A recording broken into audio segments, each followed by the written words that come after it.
What is that disgusting smell? Oh my God, is that fried chicken? Ms. Karen Matheson recoils dramatically, hand over her nose. She towers over 12-year-old Elijah Barnes like a judge over a criminal. This is a school cafeteria, not the hood. Where do you people think you are? Some white students snicker. One whispers loud enough. Ghetto lunch. Elijah's voice trembles. I'm sorry, Miss Matheson. I made it for my dad. Your dad? She grabs the tray with 2 fingers, holding it away from her body. Well, your dad can eat garbage at home, not here. Around the cafeteria, black students freeze mid-bite, eyes down, silent. Matheson dumps everything into the trash. His mother's Tupperware clatters against the metal. Maybe next time you'll bring real food like normal people. Elijah sits motionless, watching his 3 hours of work rot in the garbage. Have you ever felt invisible while everyone watched you break? Elijah Barnes lives in a modest 2-bedroom apartment 3 blocks from Lincoln Heights Middle School. The morning sun filters through thin curtains onto family photos covering every wall. His grandmother, Beatrice Barnes, has raised him for 3 years since the cancer took his mother, Vanessa, since his father deployed overseas with the Army. Colonel Samuel Barnes, commander of Fort Myer Military Base in Arlington, Virginia, 8 months deployed in Afghanistan, coming home this Friday. Elijah counts the days on his Captain America calendar. 4 more sleeps until Dad walks through that door. This morning started differently. Elijah woke at 5:30, tiptoed to the kitchen while Grandma Beatrice still slept. He pulled out his mother's old recipe box, the one with her handwriting on faded index cards, fried chicken, mac and cheese, collard greens. Every Sunday before she got sick, Mom taught him to cook, her hands guiding his, her voice soft. Food is love you can taste, baby. Don't ever forget that. Last night, Elijah stayed up until 10:00 preparing today's lunch, his first time cooking solo, a surprise for when Dad got home. Proof he was growing up. Proof he remembered everything Mom taught him. The vintage Tupperware container was hers, too. From 1995, light blue with white flowers. She used it for every family picnic. Elijah carried it to school like a treasure. Lincoln Heights Middle School sits in a gentrifying Washington, D.C. neighborhood, 70% students of color, 85% white teaching staff. The math doesn't add up, but nobody talks about it. The building looks modern, fresh paint, new computers. A banner outside reads, "Excellence through Unity." But something shifted 3 months ago when Ms. Karen Matheson got promoted to head the school standards committee. Matheson has taught language arts for 15 years. She's 52, lives in Georgetown, drives a Mercedes. Parents love her because their kids get into good high schools. Teachers respect her because she has seniority. Her new initiative, cultural appropriateness in education. The official memo sent to families talked about creating unified school culture and maintaining professional environments. It mentioned dress codes, communication standards, behavioral expectations. What it didn't mention was the pattern that started immediately after. Jasmine Cole, 8th grade, had her head bonnet confiscated in September. Matheson called it inappropriate sleepwear. Even though Jasmine wore it to protect her hair, her mother complained. Principal Higgins dismissed it. 2 weeks later, Trevin Lewis got detention for wearing a durag. Matheson wrote him up for gang-related attire. His father, a Metro bus driver, came to school furious. Higgins sided with Matheson. Carlos Rodriguez brought his grandmother's homemade tamales in October. Matheson stopped him in the cafeteria line, told him the smell was too ethnic, and made him throw them away. Carlos's mother called the school. Higgins said teachers had professional discretion. Tiana Jones, 7th grade, brought jollof rice 2 weeks ago.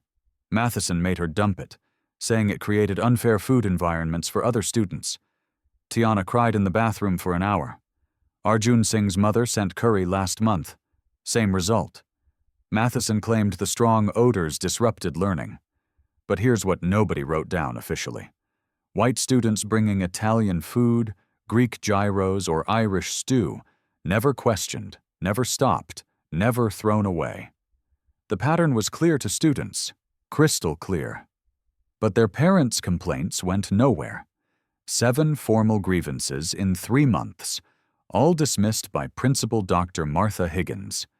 Higgins is 63, white, 20 years in administration. She built her reputation on supporting teacher autonomy and trusting professional judgment. Translation: she doesn't question white teachers ever. This morning, Elijah arrived at school early. He carefully placed his container in the cafeteria fridge behind the milk cartons, where it would stay cold. He smiled the whole time. His best friend, Kevin Park, noticed immediately. Kevin's Korean-American loves basketball. Never misses a chance to eat Grandma Beatrice's cooking. "Yo, is that your grandma's fried chicken?" Kevin peered into the fridge. "Actually," Elijah's chest puffed with pride. "I made it first time all by myself. No way. Your dad's going to freak out. That's the plan. He comes home Friday. I've been practicing." Other students gathered around, curious. The cafeteria lady smiled. Everyone knew Elijah as the quiet kid who got straight A's and never caused problems. "Man, that smells amazing already," said Jordan, another black student. "Your mom's recipes, right?" Elijah nodded, suddenly emotional. "Yeah, her recipes." 3 tables away, Ms. Matheson stood with another teacher, supposedly monitoring breakfast, but her eyes tracked to Elijah, to the students crowding around him, to the container he held like gold. Her nose wrinkled. She leaned to Mrs. Fletcher, the math teacher. Her voice carried, "Some of these families just don't understand what's appropriate for school environments." Mrs. Fletcher looked uncomfortable, but said nothing. The morning passed normally. Elijah aced his history quiz in the robotics club. He finished programming his team's competition robot. Coach Martinez praised his work. But in third period English, Ms. Matheson's class, something felt off. She assigned an essay. What does respect mean in our community? While other students brainstormed, Matheson walked the rows. She stopped at Elijah's desk, stood there, stared down at him until he looked up. "Elijah, I hope you're taking this assignment seriously. Respect is about understanding boundaries, knowing what's acceptable." Her smile didn't reach her eyes. "Some people need to learn that lesson more than others." Elijah didn't understand. He nodded anyway, kept his head down. At 12:47 p.m., lunch period began. Elijah retrieved his container from the fridge. It was still cold. Perfect. He chose his usual table near the windows. Kevin sat across from him. Jasmine and Jordan joined them. He opened the lid. The aroma rose immediately. Rich, savory, perfect, exactly like Mom used to make. Elijah felt a surge of accomplishment. "Dude, can I have some?" Kevin asked. "After I show my dad first," Elijah grinned. "Then I'll make extra for everyone." Conversations buzzed around them. The cafeteria held 200 students. The sound of trays, laughter, shouting across tables, normal middle school chaos. Elijah picked up his fork. That's when he noticed the silence spreading like a wave. Students stopped talking, heads turned toward his table. Ms. Matheson walked across the cafeteria floor.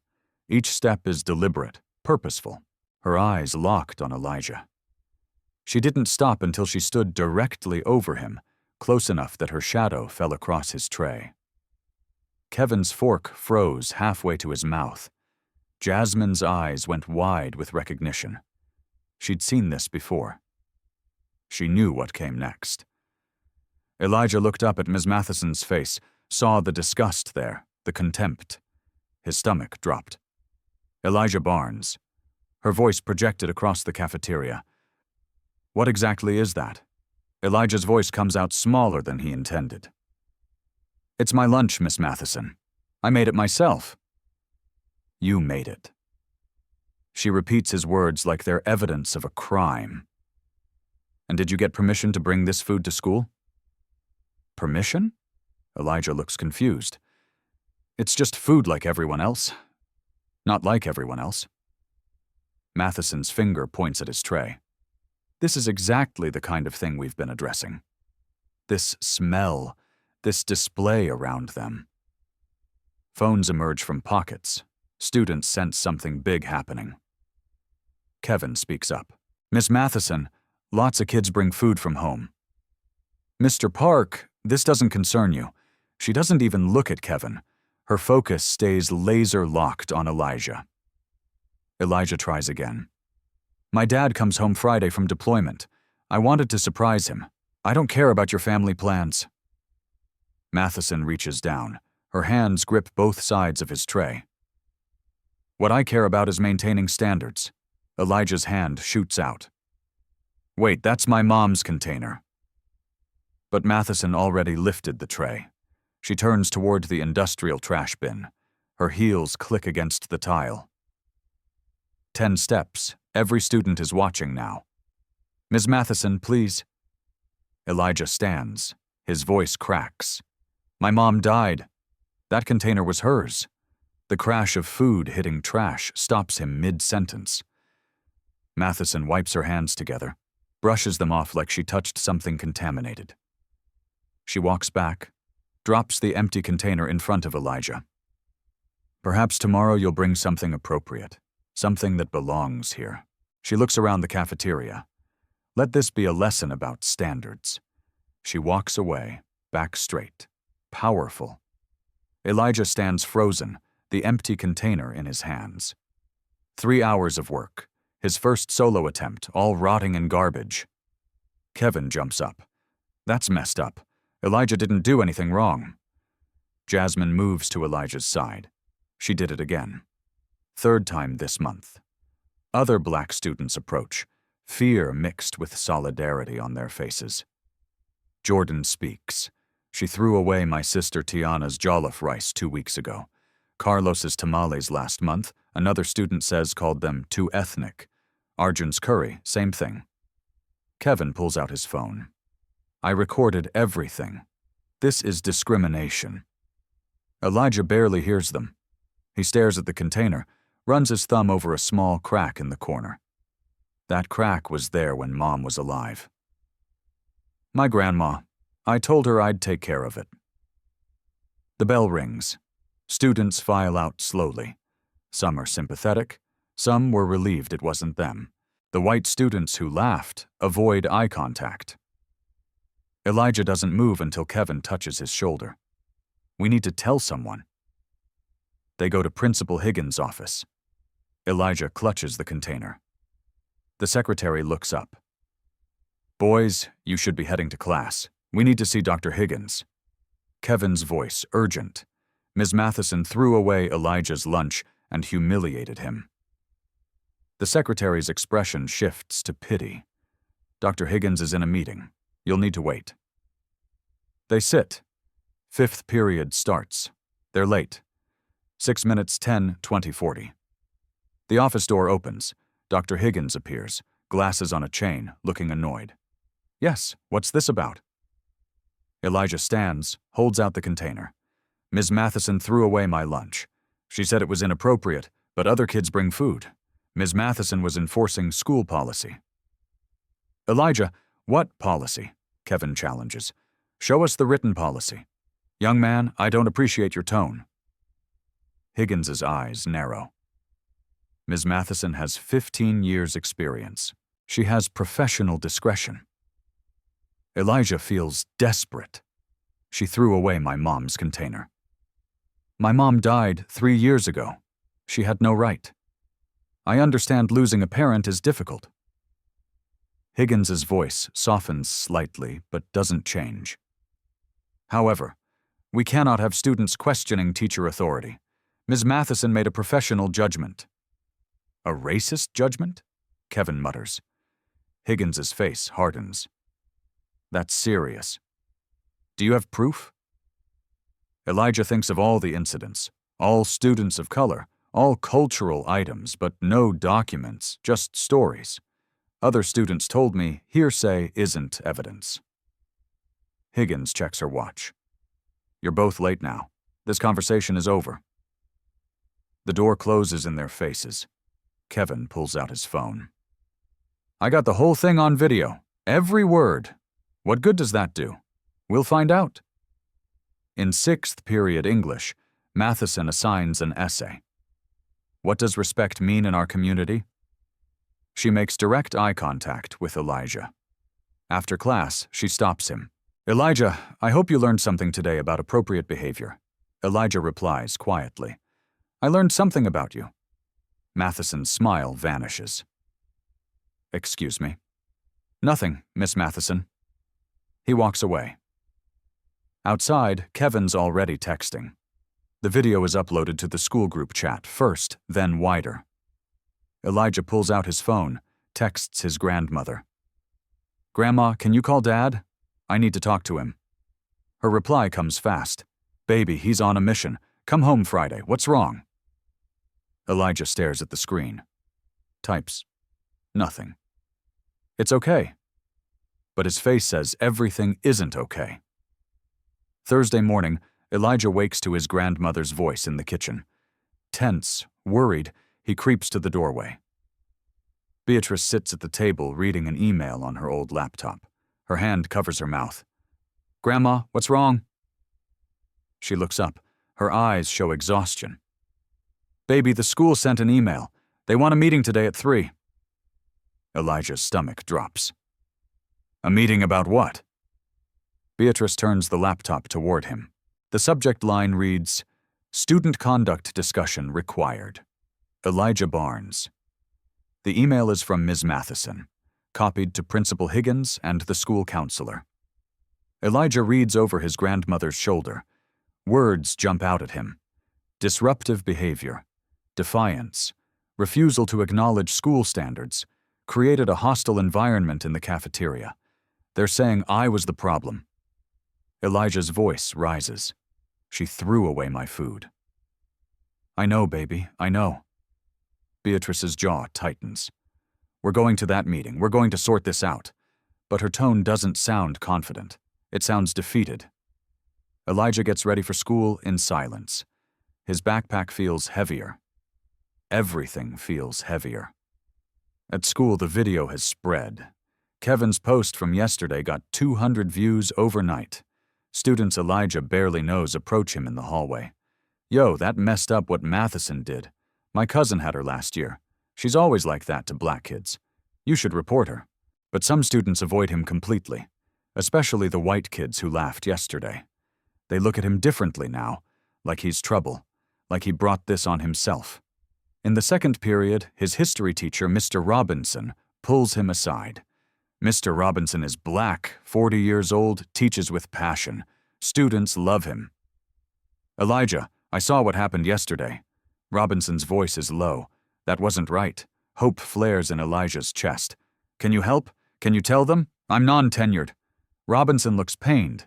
Matheson has influence with Higgins. If I speak up, I might not have a job next year. The hope dies. So, nobody can help? I didn't say that. Robinson pulls a small notebook from his desk. Document everything. Dates, times, witnesses, what was said, exactly. If you're going to fight this, you need evidence. He hands Elijah the notebook. Their hands touch briefly, a moment of solidarity that can't be spoken aloud. Thank you, Elijah whispers. Your mother was a fighter. Robinson's eyes are serious. I knew her. She taught at Roosevelt High before she got sick. She never backed down from injustice. Neither should you. The words sit in Elijah's chest like warm stones. At lunch, Elijah sits with Kevin, Jasmine, and Jordan. None of them brought food from home. They all bought the sad cafeteria pizza. Elijah opens Robinson's notebook, starts writing. What are you doing? Jasmine asks. Jasmine building a case. Elijah's pen moves fast. Ms. Matheson, September 15th, confiscated Jasmine Cole's bonnet, called it inappropriate sleepwear. Jasmine nods slowly. My mom complained. Nothing happened. September 28th. Arjun sings curry. Matheson said strong odors disrupt learning. Elijah looks at Jordan. Your sister, Tiana Jones. October 10th, jollof rice. Jordan leans in. She cried for 2 hours. My mom called the school 3 times. October 3rd, Carlos Rodriguez, tamales, too ethnic. Elijah writes faster. And yesterday, November 6th, me. Kevin watches the list grow. That's 5 incidents in 2 months. All students of color, but white kids. Elijah's pen taps the paper. Nobody stops Emma's lasagna or Connor's gyros or that kid who brings Irish stew every week. The pattern is undeniable on paper. Crystal clear. This is evidence, Jordan says quietly. Real evidence. Elijah feels something shift inside him. Not hope exactly, but purpose. The afternoon drags. In English class, Matheson is overly sweet to him, fake concerned. Elijah, I hope you're reflecting on yesterday's lesson about respect and boundaries. Her smile is plastic. Some students need more guidance than others. She assigns extra homework just to him. 3 additional essay questions about personal responsibility and accepting constructive criticism. After school, Elijah and his grandmother walk to the administrative building. Beatrice wears her church clothes, her good shoes, like she's going to court. They arrive at 2:55 p.m., 5 minutes early. The secretary leads them to a conference room. Principal Higgins sits at the head of the table, Ms. Matheson to her right, the school counselor, Mrs. Dalton, to her left, 3 against 2. Beatrice and Elijah sit across from them. The power imbalance is immediate, obvious. Thank you for coming, Ms. Barnes. Higgins's voice is professionally neutral. We wanted to discuss Elijah's recent behavioral concerns. Behavioral concerns? Beatrice's tone is careful. From what Elijah told me, Ms. Matheson threw away his lunch and humiliated him publicly. Matheson jumps in. With all due respect, that's not what happened. I was enforcing our cultural appropriateness initiative.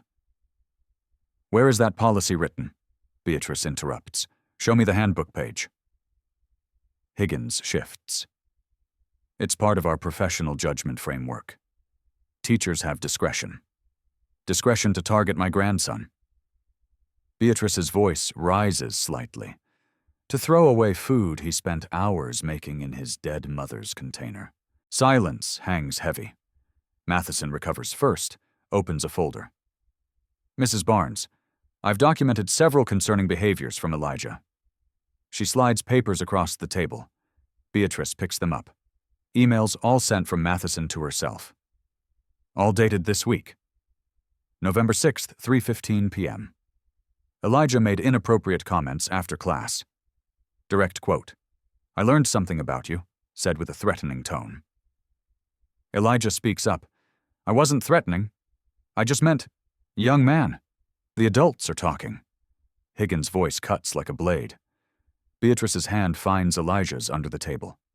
Squeezes. Matheson continues. November 6th, 12:50 p.m. Elijah created a disruption in the cafeteria by bringing non-compliant lunch items, then arguing when corrected. He was 12 years old eating food his grandmother taught him to make. Beatrice's voice shakes with controlled anger. How is that non-compliant? Our initiative addresses foods that create uncomfortable environments. For who? Beatrice leans forward. Uncomfortable for who? Because my grandson's fried chicken made white students uncomfortable. The word hangs in the air. White, the thing nobody wants to say directly. Higgins intervenes. Ms. Barnes, let's not make this about race. It is about race. Beatrice pulls out her phone, shows Kevin's video. Watch this. Watch how your teacher speaks to my grandson. The room falls silent as the video plays. Matheson's voice comes through, tiny but clear. This is a school cafeteria, not the hood. Mrs. Dalton, the counselor, shifts uncomfortably. She stayed silent until now, but Higgins doesn't flinch. Ms. Matheson, perhaps your phrasing was unfortunate, but the core issue remains. Elijah needs to understand authority. Matheson nods. Exactly. This is about a student who refuses to accept correction, who makes insubordinate comments, who disrupts learning environments. Beatrice looks at them both, sees the wall they've built, the institutional power protecting itself. So, what are you proposing? Her voice goes quiet. Dangerous quiet. Higgins slides a paper across the table. Official school letterhead. 3-day suspension starting tomorrow, Friday through Tuesday.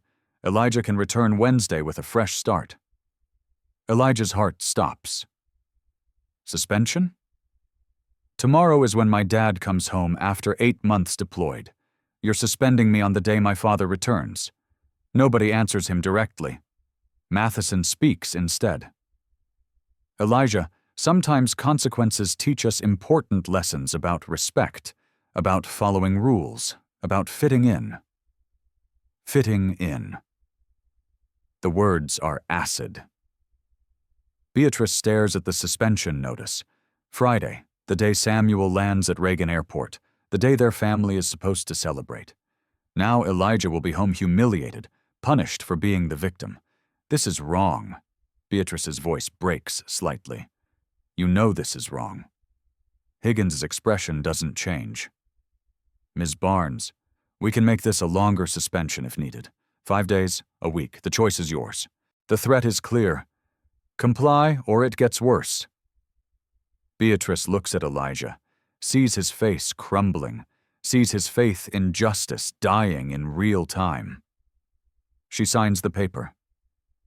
They walk out in silence down the hallway, past students heading to after-school activities, past the cafeteria where it all happened.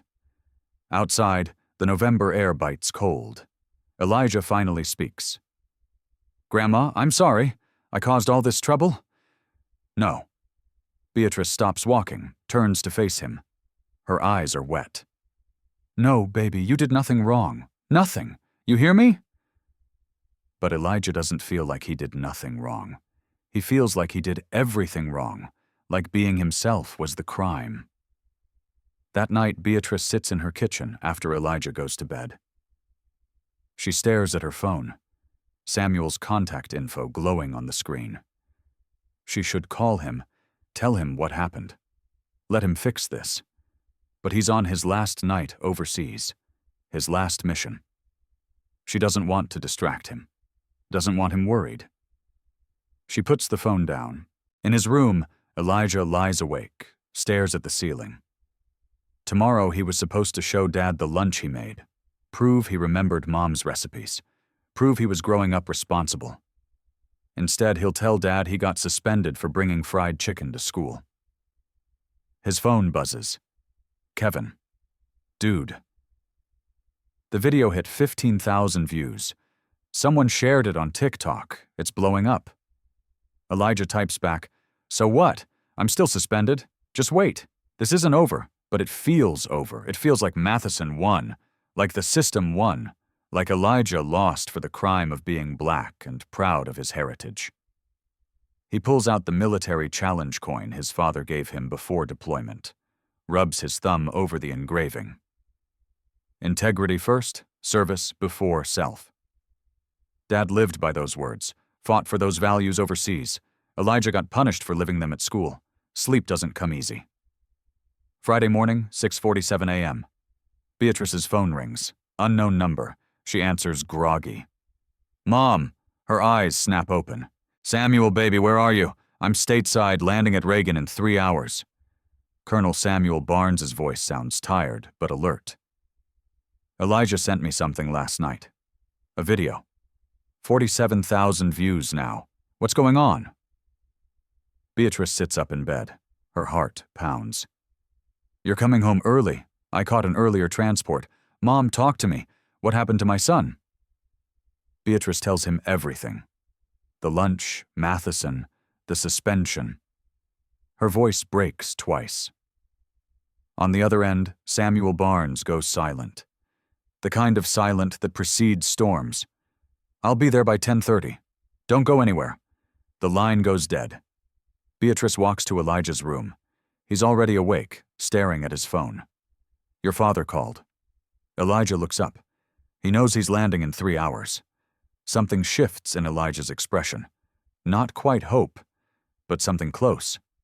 By 9 a.m., Kevin's video has 82,000 views. Local news outlets are picking it up. Comments flood in. This is discrimination, plain and simple. I went to this school.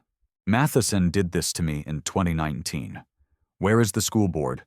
School board member Maria Gonzalez sees the video over morning coffee, spits it out, immediately calls Superintendent Dr. Sofia Ramirez. Ramirez is already watching it, already furious. Get our lawyer, get HR. We're going to Lincoln Heights now. At the school, Principal Higgins' phone explodes with calls. District office, parents, media requests, all before 9:30 a.m. She calls Matheson. Karen, do not come to school today. Do not speak to anyone. Stay home. Matheson's voice is shrill. Martha, this is getting out of hand. We need to control the narrative. There is no narrative to control. There's a video. Higgins' professional composure cracks. Just stay away. But the damage is already viral. At 10:15 a.m., a taxi pulls up to the Barnes apartment. Colonel Samuel Barnes steps out in full Army dress uniform. Not fatigues, not casual dress, full ceremonial uniform, ribbons covering his chest, brass gleaming, command presence radiating from every inch. He's 42 years old, 6'2", broad shoulders that carried responsibility for 2,000 soldiers, dark skin weathered by desert sun and mountain wind, eyes that have seen combat and never flinched. Those eyes are focused now. Elijah opens the door, sees his father, breaks. They embrace in the doorway. Samuel holds his son like he might disappear. 8 months of distance collapsing into one moment. I'm sorry, Dad. I ruined your homecoming. Stop! Samuel pulls back, looks Elijah in the eyes. You did nothing wrong. Nothing. You hear me? Elijah nods, tears streaming. Beatrice appears. Samuel hugs her too. Brief, tight. Where's the school, Samuel? Maybe we should. Where's the school, Mom? She tells him. 3 blocks.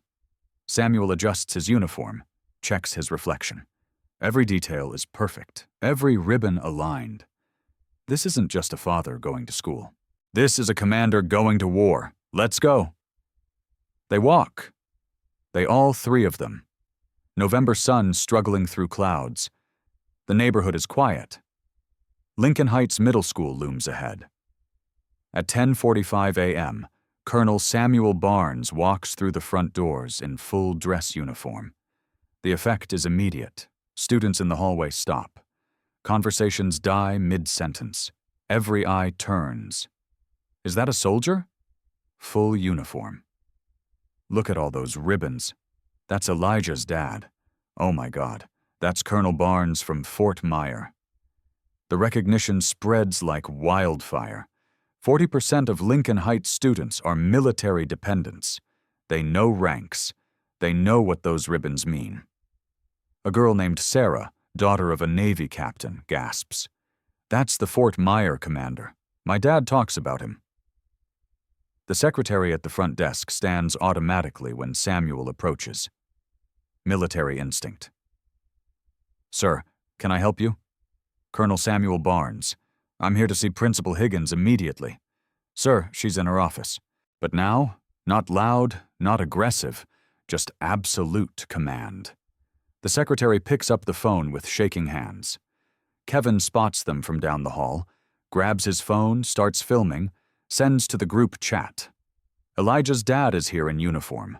Within 30 seconds, students find excuses to be in that hallway. Principal Higgins emerges from her office. She sees Samuel, sees the uniform. Her professional mask slips for just a second. Mr. Barnes, I understand you're concerned, but it's Colonel Barnes. His voice carries, not shouting, but everyone within 50 FT hears clearly. United States Army, 22 years of service, commander of Fort Myer. And yes, I'm concerned that my son was suspended for being the victim of racial discrimination. Higgins's face pales. Colonel, this is not the appropriate venue for— Then let's use your office. He doesn't wait for permission. Walks toward her office door.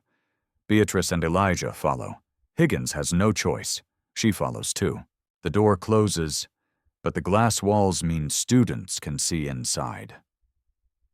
Samuel remains standing. Higgins sits behind her desk, a power play that doesn't work when the other person towers over you in uniform. I've reviewed the video. 82,000 people have now seen your teacher tell my son his food doesn't belong, that it's inappropriate, that it smells wrong. Samuel's words are precise, surgical. Then you suspended him for being humiliated. Higgins tries to regain control. Colonel Barnes, I understand emotions are high, but Ms. Matheson has professional discretion to discriminate. Samuel pulls out papers. Elijah's notebook. Documentation of 5 incidents. Jasmine Cole. September 15th. Bonnet confiscated. Carlos Rodriguez. October 3rd. Tamales thrown away. Tiana Jones. October 10th. Yolof Rice disposed of. Arjun Singh. September 28th. Curry was rejected. He places the notebook on her desk. All students of color, all cultural foods, but Emma's lasagna, Connor's gyros, never touched. Higgins' mouth opens, closes. That's not discretion. That's a pattern. That's a Title VI violation. Samuel leans forward slightly. And you enabled it by dismissing 7 complaints in 3 months. Colonel, you can't just— I command 2,000 soldiers at Fort Myer. I answer to the Secretary of Defense. I'm responsible for Arlington National Cemetery operations. His voice drops lower, more dangerous. And I will not let my son be punished for eating fried chicken at school. A knock interrupts them. The door opens without waiting for permission. Superintendent Dr. Sofia Ramirez walks in. Latina, 53, carrying authority like armor. Behind her, the school district attorney and HR director. Higgins stands. Superintendent Ramirez, I wasn't expecting. No, you weren't. Ramirez's voice could cut steel. Because you were too busy defending discrimination to call me. She turns to Samuel. Extends her hand. Colonel Barnes, I'm Dr. Sofia Ramirez, superintendent. I owe you and your family a profound apology. Samuel shakes her hand. Firm, brief. Superintendent. Ramirez turns to Higgins. Where is Ms. Matheson? I told her to stay home. You told an employee under investigation to avoid accountability. Ramirez's eyes flash. Call her now. Tell her to be here in 20 minutes, or she'll be terminated for insubordination. Higgins picks up her phone with trembling hands. Make the call. Ramirez addresses Samuel and Elijah. I've spent the morning reviewing documentation. 7 formal grievances dismissed. 15 informal complaints ignored. A clear pattern of targeting students of color. She looks at Elijah. You documented this. That's exceptional work. Elijah speaks quietly. My history teacher gave me the notebook. Said evidence matters. Mr. Robinson. Ramirez nods. Smart man. 23 minutes later. Ms. Karen Matheson arrives. She walks into the crowded office and stops dead. She sees Colonel Barnes in full uniform, sees the superintendent, sees the attorney, sees Elijah. Her face drains of color. Sit down, Ms. Matheson. Ramirez's voice leaves no room for argument. Matheson sits, tries to compose herself. Superintendent, I'm glad you're here. There's been a misunderstanding. There's been no misunderstanding. The attorney opens a file folder. Ms. Matheson, you're being placed on immediate administrative leave pending investigation into civil rights violations under Title VI of the Civil Rights Act. Matheson's mouth falls open. Violations? I was enforcing school standards. There are no standards. Ramirez cuts through. We've reviewed every policy document. There is no cultural appropriateness initiative, No written policy about food. No guidelines about cultural dress. She leans forward. You created a discriminatory pattern targeting students of color. That's not education. That's bigotry. Matheson turns to Higgins. Desperate. Martha, tell them you approved everything. Higgins looks away. Ramirez turns to the principal. Dr. Higgins, you're also on administrative leave. You enabled discrimination by dismissing complaints. That's a failure of leadership. You can't. I have 20 years and you use them to protect racism. Ramirez stands. Security will escort you both out. Matheson's desperation peaks. She turns to Samuel. You're military. You understand the chain of command. Following orders. This is political. Samuel's voice is ice. I understand integrity, something you lack. Matheson tries again. But who even are you two? Another knock at the door. A man walks in. Black, 51 years old, distinguished in a tailored suit. Mayor Robert Bobby Sterling of Washington, D.C. Everyone stands instinctively. Matheson's remaining color drains away. The mayor looks around. His eyes land on Samuel. They share a look, familiarity. Sam, welcome home. They shake hands, something more than casual. Samuel nods. Bob. Elijah stares confused. Dad. The mayor turns to Elijah. His expression softens. Elijah, last time I saw you, you were this tall. He gestures to waist height. I don't. Samuel puts his hand on Elijah's shoulder. Elijah, this is Mayor Robert Sterling, your mother's brother, your uncle. The room goes completely silent. Elijah's world tilts. My uncle? Your mom and I drifted after she got sick. That's my failure, but I'm here now. Sterling looks at Matheson, and I've seen everything. Matheson can't speak. She's facing the mayor who is Elijah's uncle. Sterling continues, voice controlled but tight. My sister Vanessa Barnes passed away 3 years ago. She was a teacher. She believed every child deserved dignity. He looks directly at Matheson. That lunch you threw away, those were her recipes, her legacy taught by her mother to her son. He lets that sink in. You didn't just throw away food, Ms. Matheson. You threw away my sister's memory. Matheson's lips tremble. No words come. Sterling turns to Ramirez. Superintendent, I trust this investigation will be thorough. Absolutely, Mayor Sterling. Good, because I'll be monitoring it personally. He turns to Elijah, crouches to eye level. Your mom would be so proud of you for standing up, for documenting everything. Elijah's eyes fill with tears. Uncle Bob, I didn't know. I've been mayor for 2 years. I should have been present sooner. That's on me. Sterling stands. But I'm here now, and this ends today. Samuel adds, I called Bob from the plane because this isn't just about family. It's about civil rights. Sterling nods. If Elijah weren't my nephew, this would still be wrong. That's why we're implementing new oversight, district-wide bias training, independent reporting systems. Ramirez adds, Fort Myer has expressed concerns. 40% of students here are military dependents. The base is reviewing whether this school remains suitable. The weight of that hangs heavy. Losing military students means losing funding. Matheson tries once more. This isn't fair. It's just food, just school rules. Elijah speaks up, voice stronger. You threw away my mother's container. You called my food inappropriate. You suspended me for being humiliated. He looks her in the eye. What standard is that? Matheson has no answer. Security arrives. Ramirez nods. Ms. Matheson, Dr. Higgins, you're escorted off campus immediately. As they're let out, students in the hallway part. Everyone is watching.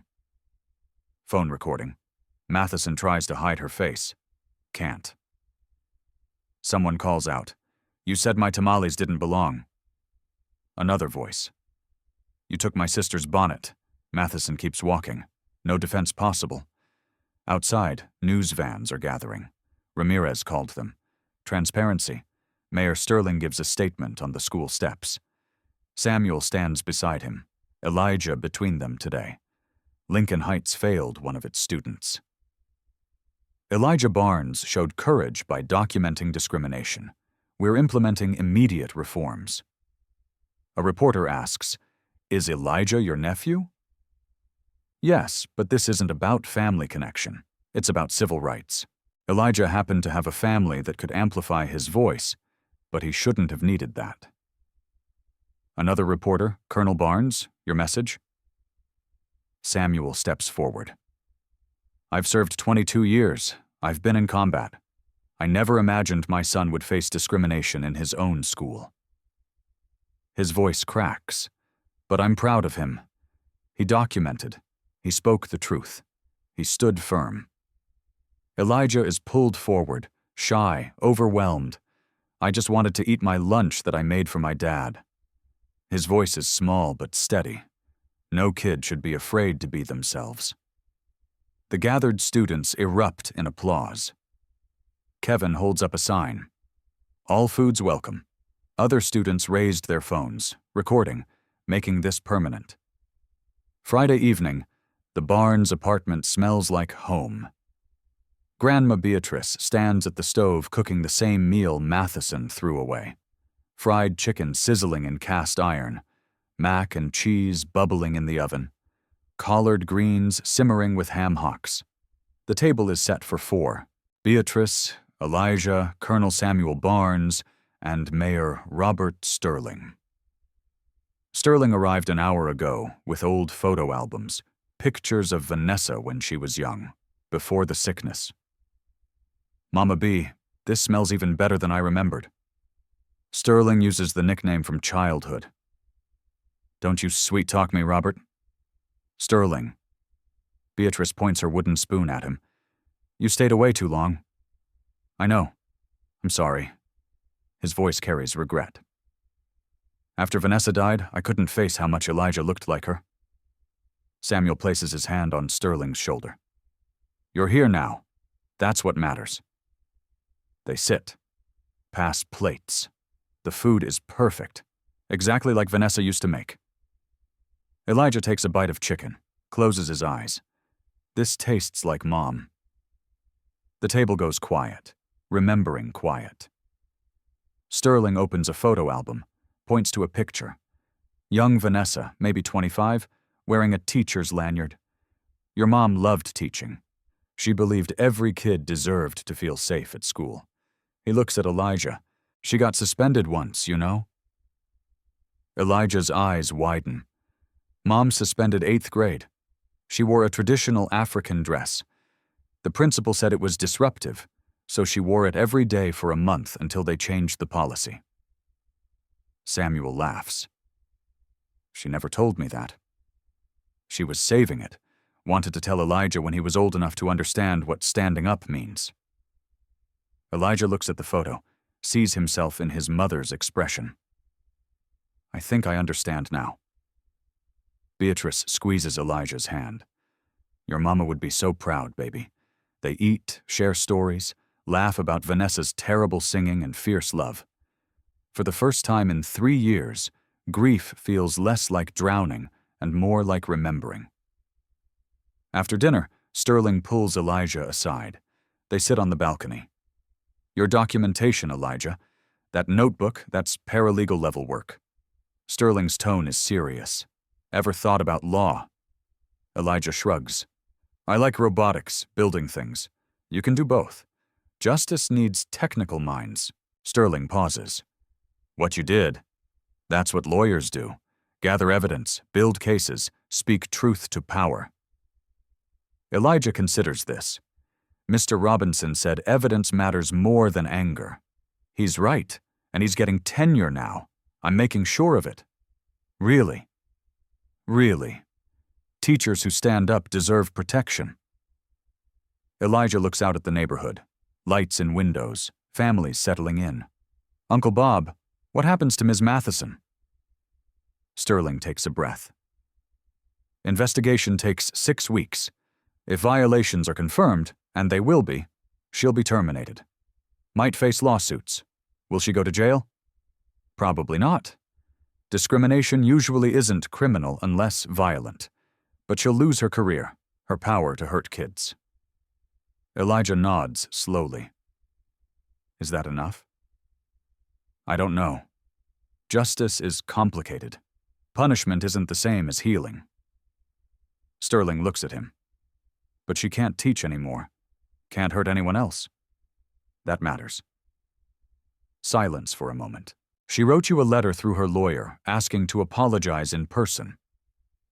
Elijah tenses. I don't want to see her. You don't have to. That's your choice. Sterling's voice is gentle. But if you change your mind, that option exists for you, not for her. Monday morning, Elijah returns to Lincoln Heights. Suspension lifted by emergency order. Sunday evening, Beatrice walks him to the entrance, squeezes his hand. You got this, baby. Elijah takes a breath, walks through the doors. The hallway erupts in applause. Students line both sides, clapping, cheering, signs everywhere. Welcome back, Elijah. Justice served. Kevin rushes up, nearly tackles him. Dude, you're a legend. Jasmine, Jordan, Tiana, Carlos, Arjun, all Matheson's victims surround him. Solidarity. Morning assembly is different. A new face at the podium. Dr. James Robinson, Elijah's history teacher, now interim principal. Good morning, Lincoln Heights. We're entering a new chapter. I'm honored to serve as principal. Robinson's voice carries warmth and authority. We're implementing immediate changes. He clicks a presentation slide. First, the Cultural Celebration Initiative. We explicitly welcome cultural dress, hairstyles, and foods. We celebrate diversity. Students cheer. Second, new bias reporting system. Anonymous third-party oversight, monthly transparency reports. You have a voice, we will listen. More applause. Third, mandatory bias training for all staff. External organizations, quarterly refreshers, no exceptions. Robinson looks at Elijah. These changes happened because one student refused to accept humiliation as normal, because he documented, because he spoke up. That's courage. The applause is deafening. At lunch, Elijah sits at his usual table, opens his container. Same food, fried chicken, mac and cheese, collard greens, his mother's Tupperware, carefully washed. Dr. Robinson walks through, stops at Elijah's table. That looks delicious, Elijah. Thank you, Dr. Robinson. Elijah smiles. Would you like some? Robinson's face lights up. I'd be honored. Elijah shares his food. Students watch. The symbolism is clear. Food as a bridge, not a barrier. Other students pull out cultural foods they'd hidden before. Tamales, jollof rice, curry, dumplings, injera, plantains, biryani. The cafeteria transforms into a diversity showcase. One white student looks at her sandwich. This is boring. Can someone teach me? Tiana grins. My mom's teaching a cooking class. You should come. Bridge is building in real time. Kevin nudges Elijah. You changed the whole school. Elijah shakes his head. We all did together. 2 weeks pass. Investigation concludes. Results made public. Ms. Matheson, 23 documented incidents over 4 years. Terminated. Teaching license under review. 3 families file lawsuits. Dr. Higgins, early retirement instead of termination. Forfeits pension bonus. Barred from administration. Both required 200 hours restorative justice training. Matheson writes a letter hand-delivered through her attorney. Elijah holds it 3 days before opening. Elijah, I cannot undo what I did. I was wrong in my thinking, assumptions, abuse of power. You deserved better. I have much to learn. I hope someday to earn the chance to apologize in person. I don't expect forgiveness, but I want you to know I'm trying to be better. You were braver at 12 in my entire life. KM. Elijah reads twice, folds it, puts it in his drawer. He doesn't respond. Not yet. Maybe never. That's his choice. his power. Sunday afternoon, 3 weeks later, the Barnes family stands at Green Lawn Cemetery, Vanessa's grave under an old oak. Samuel, Beatrice, Elijah, Uncle Bob. Elijah places a plate of food on the headstone. The meal that started everything. "We did it, Mom." His voice is steady, strong, just like you would have. Wind rustles through oak leaves, peaceful. Samuel's arm wraps around Elijah's shoulders. "Your mom always said food was love you could taste, and standing up was love you could show," Sterling adds. They stand together, family stronger for breaking and healing. Elijah looks at his mother's name. Vanessa Marie Barnes. Teacher, mother, fighter. He understands now. She didn't stay away. She's in every recipe, every act of courage, every refusal to accept injustice. She's in him. And that's enough. 6 months later, Lincoln Heights Middle School looks different, not the building. The building is the same brick and glass structure, but the spirit inside has transformed completely. The cafeteria at lunch period is a celebration. Students from every background share food openly, proudly, without fear. Elijah sits with his usual crew. His container, his mother's container, holds a new recipe today. Jerk chicken. Beatrice is learning Caribbean cooking from Tiana's grandmother. This story isn't really about lunch. It's about dignity, about culture, about the everyday acts of discrimination that happen in schools, workplaces, and communities across America every single day. According to the National Education Association, students of color are 3.5 times more likely to face disciplinary action for the same behaviors as white students. 3.5 times. That's not a coincidence. That's the pattern. That's the system. But this story is also about power, the power of documentation, the importance of allies. What happens when people refuse to stay silent? Elijah didn't have institutional power. He was 12 years old, black, motherless. His father deployed 8,000 miles away. But he had integrity. He had witnesses. He had a family who believed him. He had a teacher who slipped him a notebook and said, "Evidence matters." And that was enough to change everything. Kevin didn't stay silent. When your friend faces injustice, your voice matters. Your phone matters. Your willingness to make noise matters. Sometimes the people with power are closer than you think. Mayor Sterling was Elijah's uncle. But here's the truth. Justice shouldn't require a phone call to City Hall. It shouldn't need a colonel in dress uniform. It shouldn't depend on going viral. Justice should be the baseline, not the exception. Since Elijah's story spread, 47 other schools in the district reported similar incidents. Investigations are underway. The Cultural Celebration Initiative is now district-wide policy. But this isn't just a school issue. A 2023 study found that 63% of employees from minority backgrounds report cultural code switching at work, hiding parts of their identity to fit in, to survive. From ethnic food called smelly in offices to cultural dress deemed unprofessional, these microaggressions accumulate. They compound. They crush. Elijah's lunch wasn't just lunch. It was a heritage. His mother's memory, Sunday afternoons with his grandmother, his first attempt at independence. When Matheson threw it away, she threw away all of that. But here's what she couldn't throw away. Elijah's voice, his truth, his refusal to be diminished. Lincoln Heights has a new culture now. Students wear cultural dress with pride. The cafeteria showcases global cuisine. And Elijah, he's still making his mother's recipes. Still honoring her memory, still standing tall. He's also co-chair of the Student Equity Committee. His robotics team won regionals. He's teaching younger students how to document discrimination when they see it. He's thinking about law school someday, maybe after engineering. If this story moved you, here's what you can do. First, document. If you or someone you know faces discrimination, write it down. Dates, times, witnesses, specific words used. Elijah's notebook changed everything.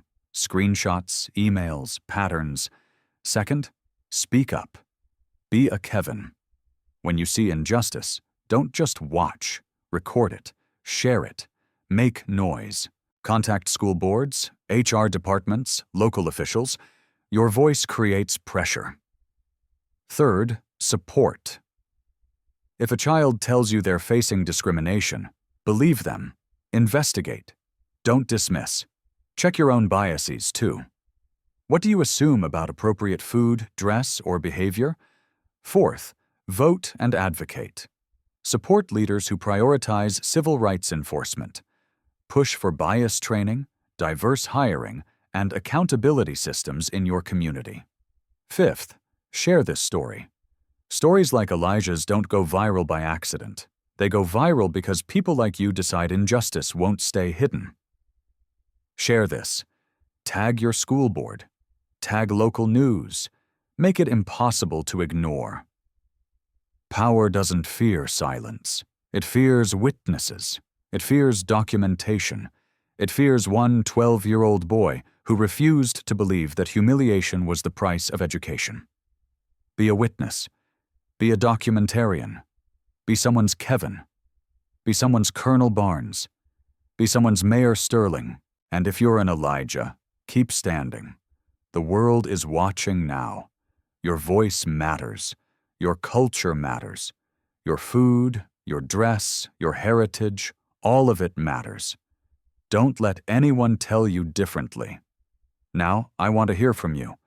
Have you ever experienced discrimination at school or work? Have you witnessed it happening to someone else? What did you do? What would you do differently now? Drop your story in the comments below. Let's build a community of witnesses, of documents, of people who refuse to stay silent. And if this story resonated with you, hit that like button. Share it with someone who needs to hear it. Subscribe for more stories about justice, courage, and standing up for what's right. Because every share is a statement. Every comment is solidarity. Every voice added to the chorus makes it harder for injustice to hide. Stand with Elijah. Stand for dignity. Stand for change. Thank you for watching. And remember, you have more power than you think. At Black Voices Uncut, we don't polish away the pain or water down the message. We tell it like it is because the truth deserves nothing less. If today's story spoke to you, click like, join the conversation in the comments, and subscribe so you'll be here for the next